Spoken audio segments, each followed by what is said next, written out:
saya Dr. Oki. Hari ini kita akan bahas tentang biduran. Kenapa kita bahas biduran? Karena ini topik yang lumayan banyak yang diminta, yang kalian ada yang DM ke Instagram kami Dokter Indonesia dan minta kita untuk bahas si biduran. Jadi kita akan bahas biduran ya. Nah ini pertanyaan yang paling banyak ini tentang biduran. Dok, biduran itu apa sih? Jadi biduran atau bahasa kedokterannya urtikaria itu sebenarnya ada reaksi kulit yang ditandai dengan munculnya bentol pada kulit. Jadi bentol-bentolnya itu biasanya berwarna kemerahan disertai rasa gatal yang terasa sangat gatal. Nah kadang-kadang bisa muncul di tangan, bisa muncul di kaki. Intinya sih sebenarnya bisa muncul di seluruh bagian tubuh ya, dan kadang-kadang juga muncul secara tiba-tiba ataupun ada pemicunya. Jadi itu biasa nyebabin apa sih dok? Biasa biduran itu? Kalau penyebabnya umumnya itu sebenarnya dia karena reaksi alergi. Jadi zat-zat yang menyebabkan alergi dia bisa menyebabkan timbul si urtikaria atau biduran ini. Jadi reaksi alerginya menimbulkan reaksi pada tubuh sehingga tubuh itu mengeluarkan zat histamin. Nah si zat histamin pada tubuh inilah yang menyebabkan timbulnya berbagai gejala biduran kayak gatal, bentol-bentol tadi. Nah tapi selain reaksi alergi, tadi kan reaksi alergi tuh paling banyak nih. Tapi selain itu bisa juga timbul akibat beberapa hal lain. Misalnya karena stres berlebihan, kemudian reaksi terhadap suhu panas ataupun habis olahraga, ataupun penyakit-penyakit tertentu. Jadi kadang-kadang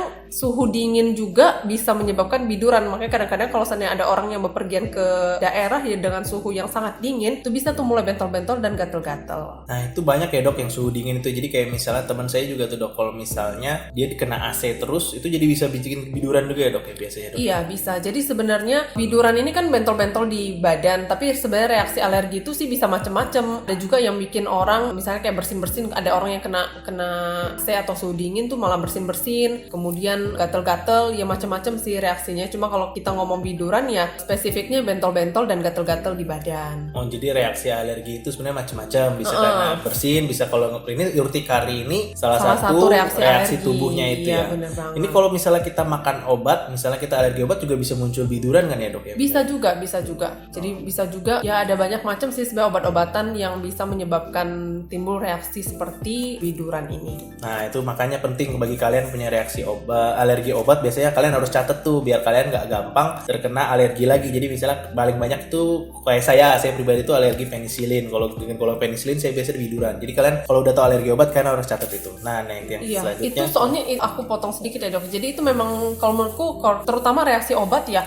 Kalau obat itu penting banget untuk dicatat. Jadi kalau seandainya teman-teman ke rumah sakit atau ketemu dokter, kasih tahu dokternya bahwa teman-teman ada alergi terhadap obat-obat tertentu, karena reaksi alergi terhadap obat-obatan itu juga bisa dari yang ringan sampai yang berat. Nanti mungkin akan kita bahas di bagian komplikasi, kira-kira seberat apa reaksi alergi itu bisa terjadi. Nah oke dok. Nah gimana sih cara diagnosisnya biar kita tahu ini urtikaria atau bukan? Sebenarnya nggak ada pemeriksaan khusus yang biasa dilakukan kalau seandainya datang ke dokter. Kalau seandainya di dokter biasa kan ditanyain dulu kira-kira penyebabnya apa, habis ngapain, kemudian sudah berapa lama ini terjadi, apakah pernah terjadi sebelumnya atau enggak. Jadi dokternya pengen tahu nih kira-kira penyebab bidurannya ini apa. Namun kalau seandainya pada kasus yang berulang, biasanya dokter akan melakukan beberapa tes penunjang, bisa kayak tes alergi. Misalnya kita ngomong tes alergi ya. Jadi tes alergi ini ada dua macam, ada tes tusuk atau tes tempel. Itu biasanya benda yang dicurigai sebagai alergen ya, misalnya kayak serbuk sari, serbuk bunga ya dok ya. Itu bisa ditempel atau ditusuk pada kulit. Nah kalau seandainya ternyata bikin reaksi alergi atau bikin reaksi kayak biduran, ya berarti teman-teman alergi. Nah tapi balik lagi, ini nggak semua kasus sih dilakukan ini, rata-rata sih cuma berdasarkan